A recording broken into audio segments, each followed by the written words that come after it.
Good Erev Shabbos, everyone. Parshas, Matos, Masai, Shabbos Chazak, Shabbos Mevorchim, the month of Menachem.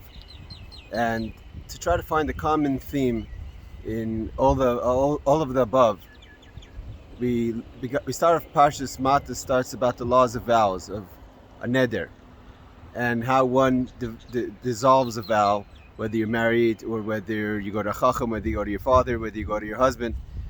And seemingly, the idea of a vow is a person of strength, a person who's so strong that they want to add to their kaddish atzmacha b'mutalach. They want to sanctify the permissible, to add to the Torah mitzvahs, even though the Torah says one shouldn't add. Dailacha, it's enough what the Torah tells a person what he can and cannot do, but to add to it is strict. But so seemingly, it seems a person who's taking upon themselves extra precaution. At the same time, we also learn about Masai. Masai is the journeys of the Jewish people. We spoke in the years past, the Alter Rebbe's idea of Eila Masai b'nei Yisrael Meretz Mitzrayim. These are the travels of the Jewish people constantly. Every travel is leaving Mitzrayim, Mimoitzeim, Masayim, from our source to our travels, and from our travels back to our source. So we're moving. Again, something people are making movement in Masai, in our travels, like the 42 travels of life.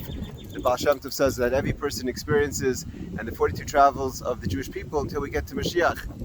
And also we find the idea of Menachem. Again, the name is Menachem. Menachem means from the word Nechama.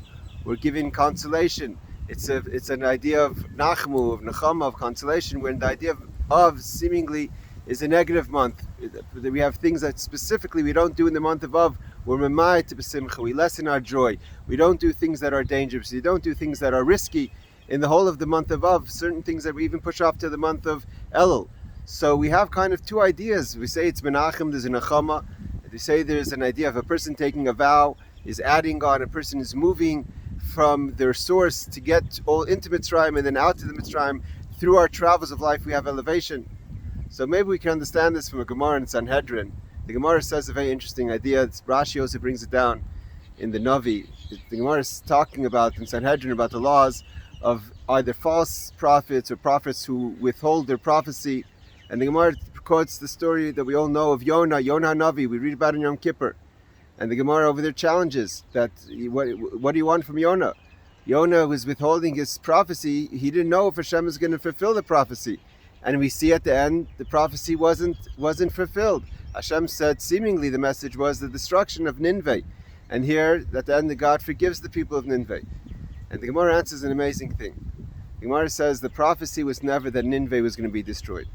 The prophecy is Nineveh nehefeches. Nineveh is going to be nehefach. It's going to seemingly it's going to be turned around. It's going to be turned over.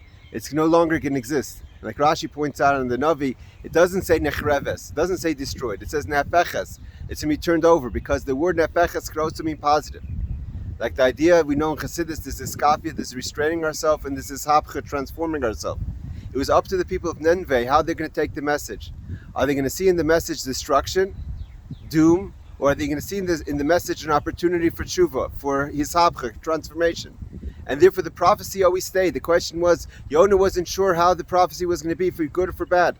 Therefore all he could do is say, Nineveh is going to be transformed. We don't know if it's going to be transformed negatively, i.e. destroyed, or the people are going to find transformation. They're no longer going to be the same people. They're going to find tshuva.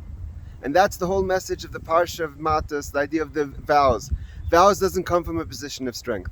Vows is a person who finds weakness within themselves. They don't even feel the permissible is good for them. They feel vulnerable to the permissible. And the Torah says when you just realize that, when you just realize that you may be vulnerable, then when the Chacham comes, the wise person comes and gives you the strength to withstand the temptation, to withstand the permissible, and you become a stronger person, and you no longer have to keep the vow. When we go into Masai, when we do our travels, through the travels we're constantly leaving Mitzrayim, we're going away from our source to come back as a stronger person. And that's the same idea of the month of Av. When we say that these days should be transformed from darkness to happiness, from evil, from mourning to happiness, it's not that we push away the darkness. It's the same message in Ninveh nehefeches. Ninveh is the message you could hear is destruction. You could also hear an opportunity for tshuva, an opportunity of change.